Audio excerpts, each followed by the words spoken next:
Greetings. This is the Family Newsletter video to explain this component of the unit project assignment. We're still in Step 3. In Step 3, you've already constructed a web, created a unit schedule, and an interest center. Now, building on the ideas from the justification paper, the planning chart, and the other components in Step 3, you'll write a letter to families. The purpose of the newsletter is to educate families. You will describe skills that young children can develop. You will explain how families will support learning during your unit, and you'll suggest activities to encourage creative arts development. The assignment is worth 80 points, and I'm looking at 4 areas on a rubric. The 4 areas on the rubric for this assignment are content, references, audience and word count, and mechanics. You can see here the percentage that each area counts. I will now further explain each of these areas and provide samples from past newsletters. First, content should include developmental information, describe one art strand, that means either music, movement and dance, theater or drama, or visual arts. You'll select one of those. You want to make a connection to the learning standards for the grade level of your unit, so you'll use the Department of Elementary and Secondary Education document if you're doing kindergarten, first, or second grade. You'll use the Guidelines for Preschool Learning Experiences if you're doing a preschool unit, and for toddler units you'll use the infant and toddler guidelines. Make sure that your newsletter includes a low or no cost activity idea for families to implement at home. The content should effectively communicate with families, encourage feedback from families, engage families in working towards a shared goal related to your unit, and include details that are supported by research. In other words, you're giving them information that's not based on opinion, but rather based on educational theory and fact. And what I'm looking for here is in-text citations. Let's take a look at some samples and how they illustrate content. Which elements of the content grade do you see in this sample? Is there developmental information? Which art strand?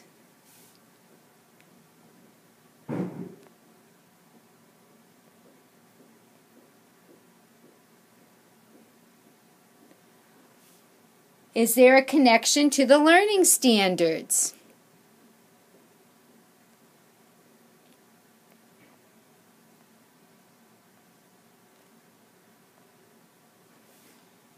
Does it include low or no cost activity ideas? Did the student use research? Do you see citations?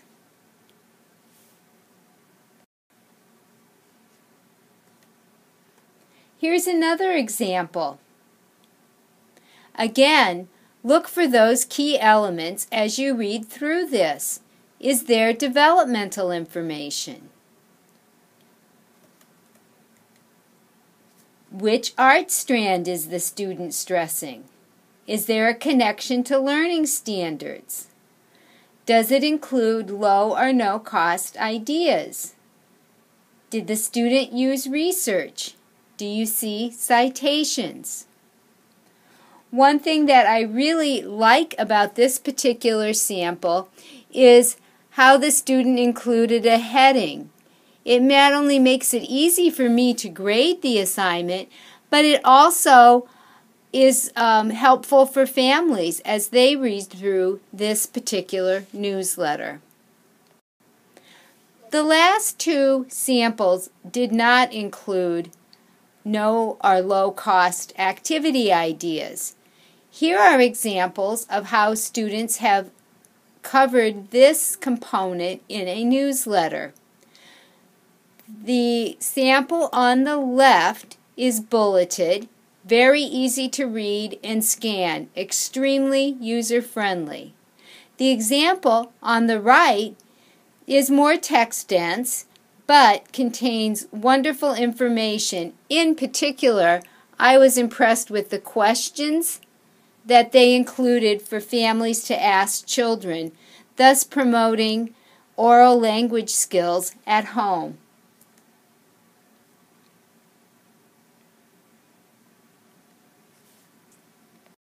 The next area that I will be looking at, the second area on the rubrics, is references. Here, remember to include at least 3 different reliable sources, making sure that you cite them in APA style. The sources, as I have been stressing all along, need to be included in the writing, whether paraphrased or directly quoted, and you want to include vocabulary from the Mayeski textbook in bold type. Here's an example of a reference list. Notice that I included the Department of Elementary and Secondary Education frameworks. So if you are doing kindergarten, first or second grade, your citation is done. Below, I've included Mayeski. So you should have at least 2 of your citations done and 2 sources for your newsletter. Another bullet that I'm looking for in this area of the rubric is 3 words from Mayeski bolded.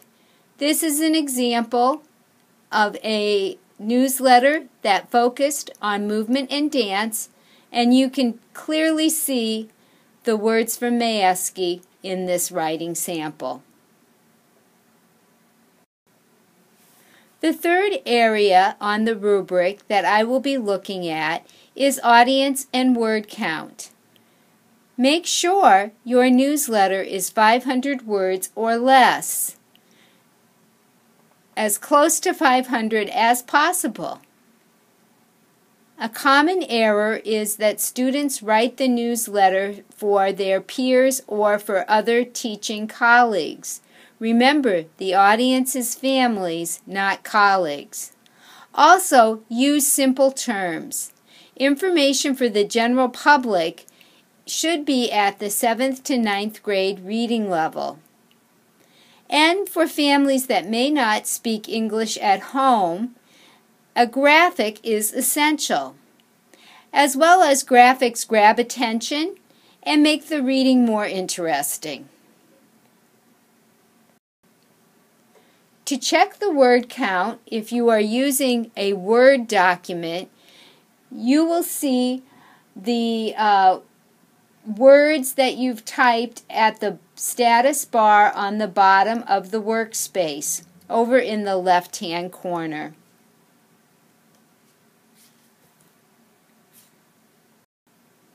If you are using Pages on your iPad, if you have an iPad, I didn't know how to do it, so I've put the instructions here. You're going to tap the wrench in the toolbar and then tap Settings. Slide Word Count to On, and a counter will appear near the bottom of the screen or just above the keyboard if it's open. By default, this counter displays the document's word count.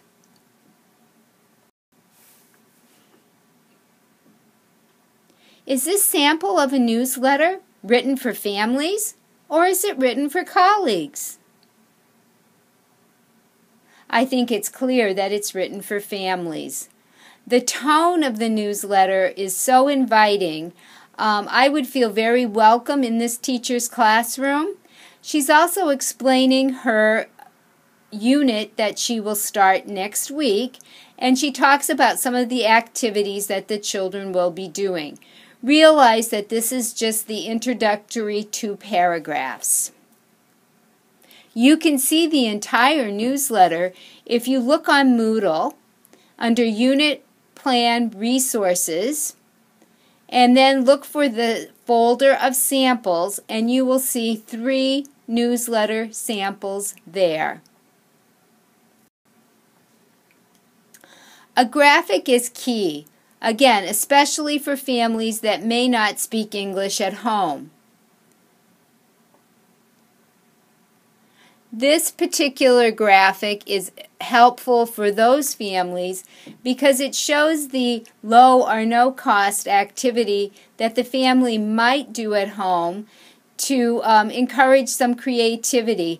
I would suggest that this be done with older children because it does require precise cutting.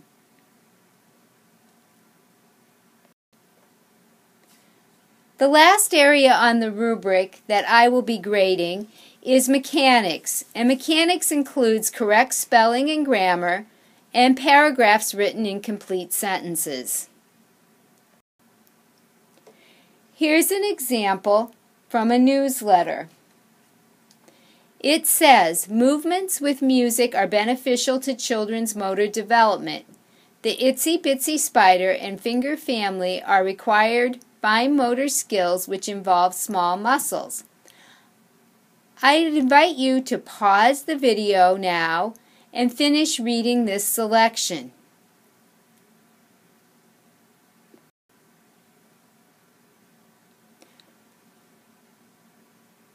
If you've finished reading the selection, I would like you to give this a score on the rubric. Remember that this is only 76 out of 450 words as you determine the score.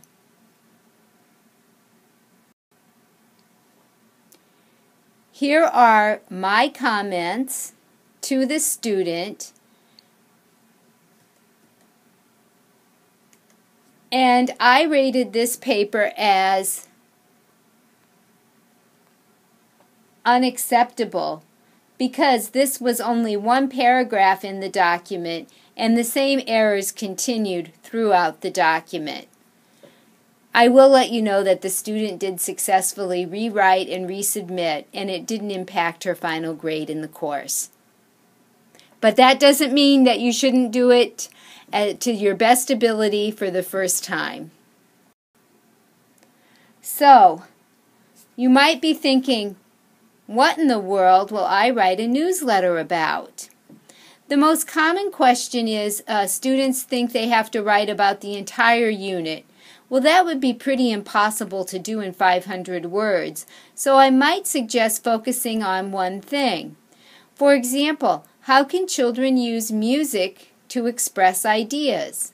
Or how can children use movement to express feelings?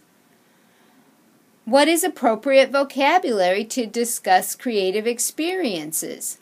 Remember the line vocabulary activity some of you may have done in class. And you can continue reading these. Again, there are samples on Moodle that I would invite you to look at. And if you certainly have any questions, please let us know. Happy designing.